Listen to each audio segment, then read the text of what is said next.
Urea కోసం సిద్దిపేట జిల్లా గజ్వేల్ పట్టణంలోని తూఫ్రాన్ రహదారిపై రైతులు బైఠాయించి నిరసన తెలిపారు. ప్రభుత్వానికి వ్యతిరేకంగా నినాదాలు చేశారు. అర్ధరాత్రి నుండి మిట్ట మధ్యాహ్నం వరకు ఎరువుల దుకాణాల వద్ద పడిగాపులు కాచిన అధికారులు ఒక్క యూరియా బస్తా కూడా ఇవ్వడం లేదన్నారు. గత 20 రోజుల నుండి వ్యవసాయ పనులు వదిలి ఎరువుల దుకాణాల చుట్టూ తిరిగినా ఫలితం లేదని రైతులు ఆవేదన వ్యక్తం చేశారు.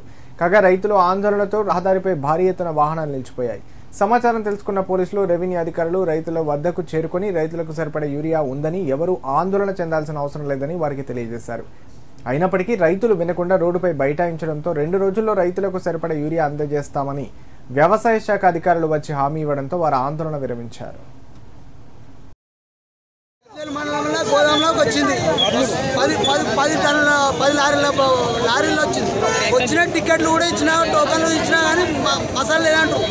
పల్లెటూరులో గోదాంలలో అల్లకు పోతుంది, అల్లకు ఇస్తారు. 4 వచ్చినాయి, భయంపేటలకు 4 వచ్చినాయి. రాయపల్లి మండలం 10 తీనాయి, గజ్వేల్ మండలం తీనాయి. గోదాం వండబెట్టిరు. ఇప్పుడు మసాలా అట్నే ఉంది. మనిషి కోసిపెట్టి వన్నే పెట్టినట్టు గోదాం ఉంది. ఇంకా మసాలా, ఆ మసాలా ఎవరికి ఇస్తారు? తెలంగాణ ఏ లాగాకి ఇస్తారు? ఏ దోమకి ఇస్తారు? ఏ నాయకునికి ఇస్తారు? మేము నాయకం చేసినామా? మేము రైతులం కాదా? మాకు ఒక్కొక్క మసాలా సంచిస్తాం. పెళ్ళాం పిల్లల్ని ఇచ్చిపెట్టి వస్తున్నాం. మా పెళ్ళాం కూడా పక్కడికి వచ్చి వస్తుంది. 2 వాళ్ళు వస్తున్నాం. మా పిల్లలు 3 గంటలకు లేచి వచ్చి చెరువు లైన్ కడుతున్నాం. లైన్ కట్టినా కానీ లేదంటారు. 2 కట్టినా కానీ లేదంటారు. అది లంగపుకి వరమా, లేకపోతే దోపిడిదామా, లేకపోతే మంచితనమా? ఈ రాయకంగా లేకపోతే దోపిడిదామా? మరో అంటుడు ఇప్పిస్తాపో అని ఇప్పుడు రోడ్డు మీకు వచ్చి నిజాలు వచ్చిండు. నాకు 2 గోదాలు 4 ఎకరాల పొలం సార్. ఒక్క సంచి దొరకదు నాకు 3 రోజుల పని. ఇప్పటికి కూడా ఒక సంచి రాలేదు.